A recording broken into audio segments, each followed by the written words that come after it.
Alrighty, today we're going to take a look at the structure, the magnetic structure of the proton.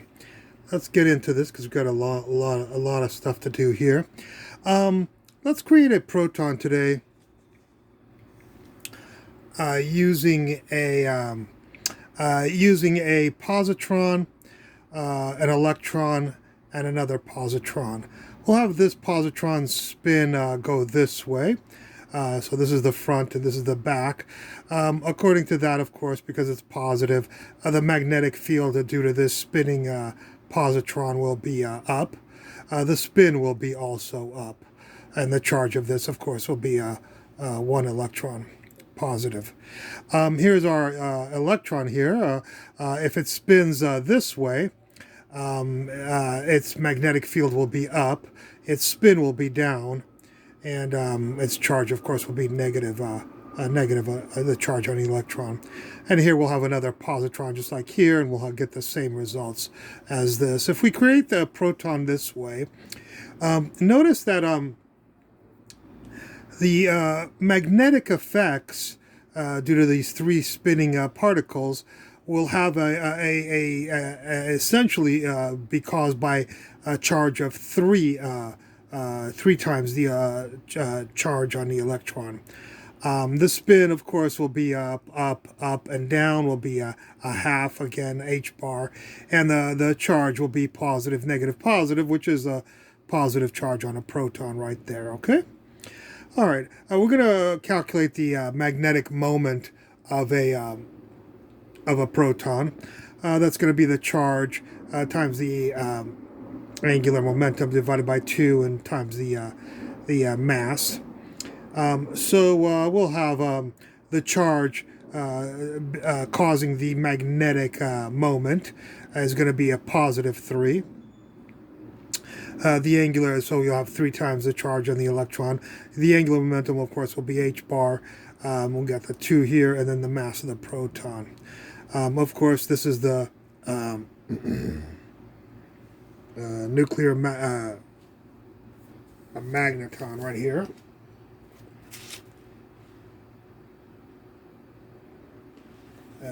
The E h bar over 2, this E h bar 2 and a magnetic moment, the mass of the proton is what's called the nuclear magneton. And of course, we'll have a factor of 3 in the front. That's our theoretical calculation. Of course, the actual experimental value is 2.792 times the nuclear magneton, which gives us about an error of 93%, quite a bit better than the other error of calculations out there right now. Let's talk about the problems that are solved with this theoretical composition of the proton. The first problem, of course, that's solved is why is there a 2.792 factor on the the experimental value of the magnetic moment of the proton. That's solved.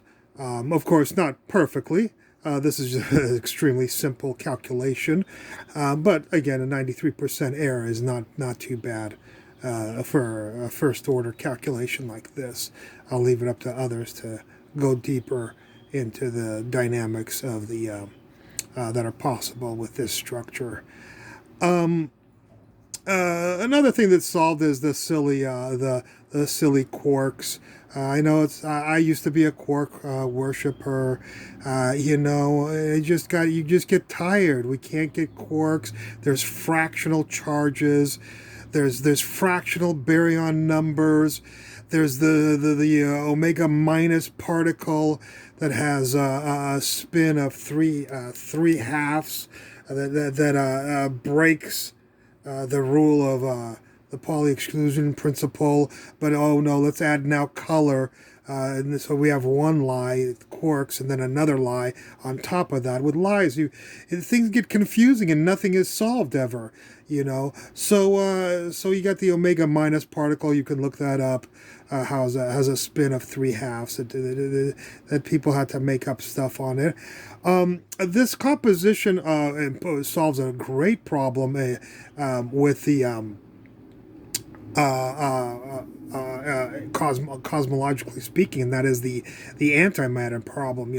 Because after all, if you have protons are made of positrons, electrons, and positrons that have somehow been crushed at the beginning of the universe. In the Big Bang, then of course, given the electrons that are orbiting for every proton, all the elements, everything is balanced in the universe. We have as many positrons as we have electrons, so the antimatter problem is solved. The other problems is solved is the silly thing of that an electron can't be inside a proton. It's just so silly, because you're saying a car can go in a garage, but you can't put an apple in a garage. And yes, I know the Heisenberg uncertainty principle, but there's something wrong, because according to that, I can put a car. It's easier to put a car inside a proton than it is to put an electron inside a proton. So this is silly. We get into silly things. Somehow, lies just. They perpetuate or create the silliness of on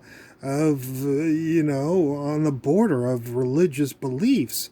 Anyways, there's also the things that in Feynman diagrams, you'll have diagrams of pi mesons hitting a k meson or something like that, and the quark goes over there. Hey, there's a quark. It goes over there. I'm not going to go into the Feynman diagrams. You can look those up yourselves. Just type in particle physics Feynman diagrams and hit Google Images, and you'll see some of them, and you'll see, quarks can be torn apart. You can separate quarks like crazy. It's not even a problem. Let alone in mesons, they disintegrate. But protons that are made of quarks, they can't be torn apart. I don't understand that. It's like, what is going on? Quarks can be torn, they can be separated, but they can't be separated.